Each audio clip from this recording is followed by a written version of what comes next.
Adegan dibuka dengan birahi dua orang polisi ini yang gak perlu aku ceritain ya. Aib cuy. Kemudian pagi harinya saat sarapan, Jay menggoda kakaknya. Bahkan membuat Jet kesal karena baru beberapa hari kami menginap di rumah mereka, tapi si Jay ini justru terlihat lebih akrab dengannya daripada kakaknya sendiri.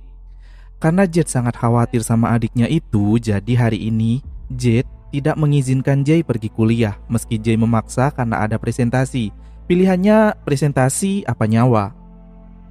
Cherlyn yang melihat ada panggilan tak terjawab berkali-kali dari Beo tadi malam mencoba menghubunginya balik, tapi gak ada jawaban.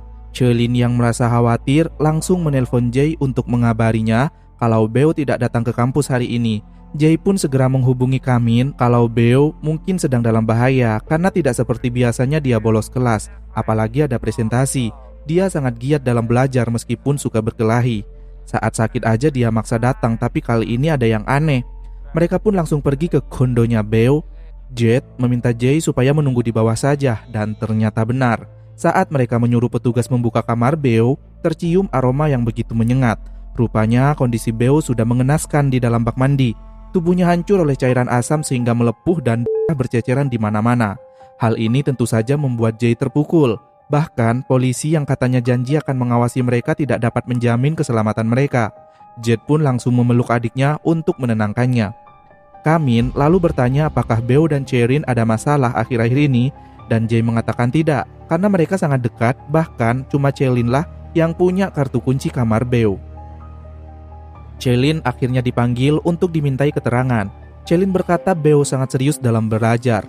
Beo pernah bilang kalau ada dua hal yang dikuasai dalam hidupnya, belajar dan berkelahi. Meski kadang dia suka ceroboh dan bertindak sendiri, namun bagi geng Avengers, Beo adalah pahlawan. Karena dia yang berani maju lebih dulu jika ada orang yang mengusik teman tongkrongannya. Beo juga punya moto, kalau dia gak mau kehilangan muka alias harus selalu menang. Jay juga dimintai keterangan. Jay mengaku pernah mengantar Beo bersama Time waktu itu malam-malam, dan saat di parkiran, Beo tiba-tiba keluar mobil dan langsung menyiram air keras kepada seorang gadis yang menggoda pacarnya. Jay dan Time saat itu terkejut tak menyangka Beo akan nekat bertindak jauh seperti itu. Jet langsung memarahi adiknya itu, karena kalau korban melapor bisa saja Jay ini dituntut sebagai kaki tangannya.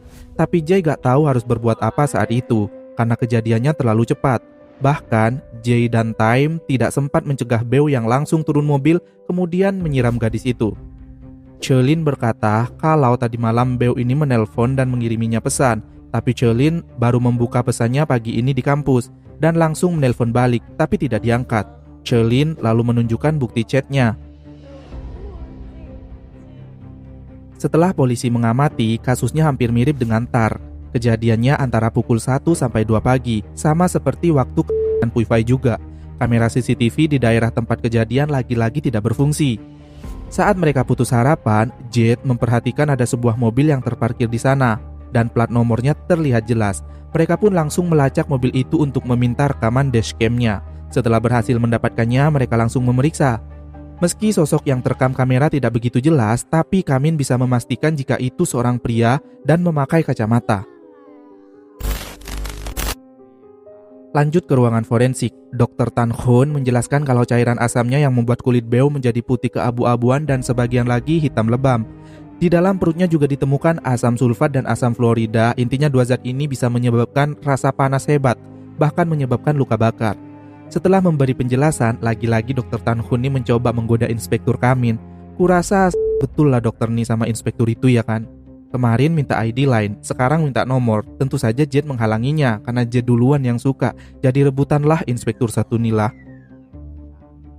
Jay lagi frustasi dan gelisah melihat berita di internet yang membicarakan geng Avengers. Kemudian dapat pesan di grup jika anak-anak Avengers akan mengadakan upacara kebajikan untuk mengenang Beo dan meminta menyebar poster untuk mengajak teman yang lainnya.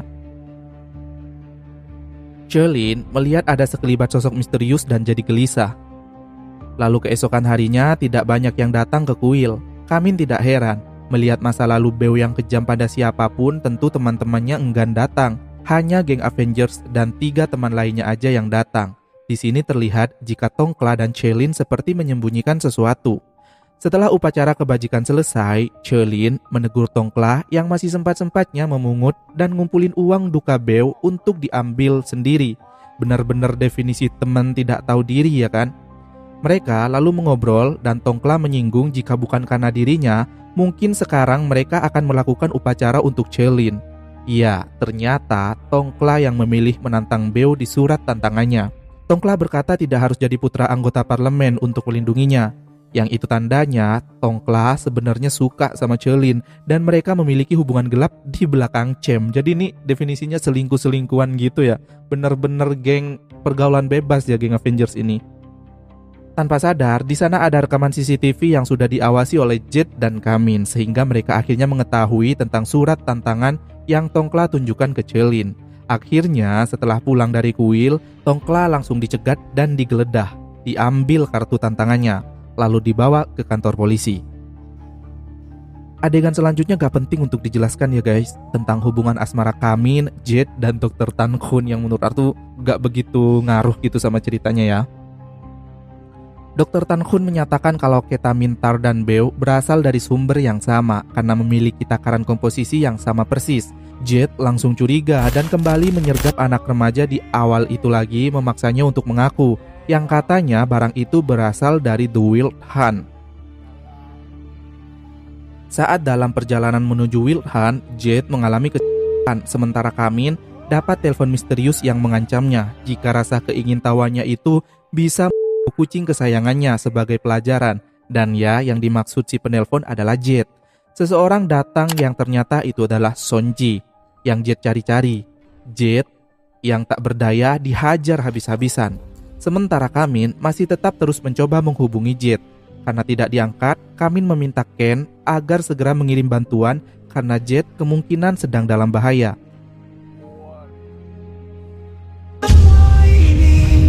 Bertanya-tanya dalam hati, apa tujuan semua ini?